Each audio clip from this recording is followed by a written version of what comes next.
দুনিয়ার বাজে কাজ এই সমস্ত লোকেরা করি আমাদেরকে ধ্বংস করে দিবে।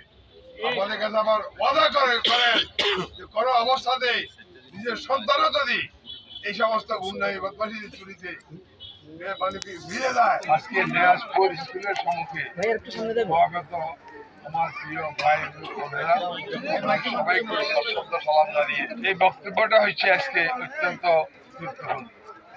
কারণ বাংলাদেশ আজকে সারা পৃথিবীতে একটা কল্পনাময় অবস্থার ভিতরে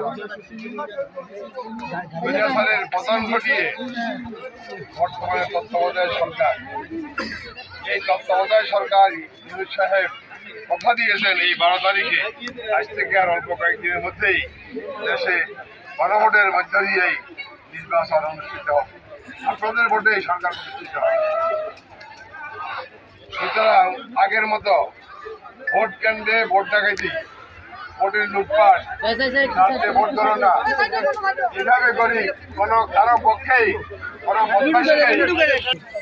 আমাদের সম্মুখে একটা মাত্র জিনিস এখন দুর্দণ্ডমান অবস্থা আছে। 12 তারিখে নির্বাচনে সর্বোচ্চ ভোটের ব্যবধানে তাহলে সেই বিজয়ী হবে। নিজে একজন প্রার্থী শেষের আগে আপনাদের এলাকাতে আমি এমপি ছিলাম, আপনারা আমাকে ছিলেন। সুতরাং ধানের শীষ শুধু বিজয় লাভ করলে হবে না, বিশ্ববাসী দেখতে চায় এই দেশের 90% 80% মানুষ ধানের শীষকে ভোট দিয়েছে। তখন বিশ্ববাসী আমাদেরকে সাহায্য সহযোগিতার জন্য এগিয়ে আসবেন। এমনকি আমাদের উন্নয়নের জন্য জাতিসংঘ এবং বিশ্ববাসী হাজার হাজার কোটি টাকা দিয়ে আমাদেরকে আমাদের উন্নয়নে সহযোগিতা করবেন। অবশ্যই আমাদেরকে সেই দায়িত্ব পালন করতে হবে। চুরি ডাকাতি গুন্ডামি রাহাজানি লুট তরাস আগে যারা করে ইন্ডিয়াতে নিয়ে গেছেন, বিদেশে নিয়ে গেছেন, সেই অবস্থা একজনকে আর করতে দেওয়া হবে না।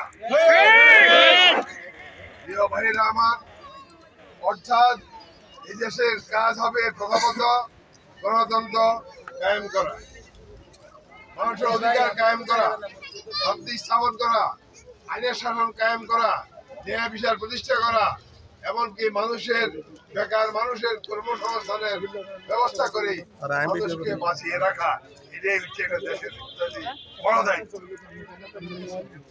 আমরা সেই দায়িত্ব পালন করবো, সেই দায়িত্ব পালন করবো, কথা দিলাম। অতএব আগামী 12 তারিখে যে নির্বাচন হবে, সেই নির্বাচনে অধিক সংখ্যক ভোট হওয়ার জন্য আমরা আমাদের সকল মহিলা বন্ধুদেরকে, ভাই বোনদেরকে সবাইকে ভোট কেন্দ্রে নিয়ে এলাম। নারী পুরুষের সমান অধিকার ভোট কেন্দ্রে, কাজেই বিপুল ভোটের মধ্য দিয়ে যখন আমরা জয়ী হব, তখন এই বিশ্ববাসী আমাদের সাহায্য সহযোগিতা আমাদের দেশের চেহারা পরিবর্তন হয়ে যাবে। এই চেহারা পরিবর্তনের সময় দেখবেন শয়তান কাছে আসবে। আমি আপনার খালতো ভাই, আমরা আপন, আমি আপনার কাছে থাকবো। এইসব যদি কাছে আসি, আমরা মনে করি দুনিয়ার বাজে কাজ এই সমস্ত লোকেরা করি আমাদেরকে ধ্বংস করে দিবে।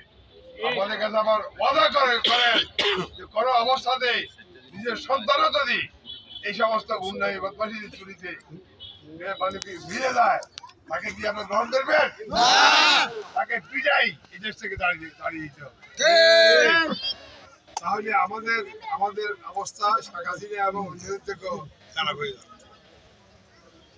আমাদেরকে বাঁচিয়ে দেখতে হবে। আমাদের এরপরেই দেখবেন যে দেশ উন্নয়নের চাপ।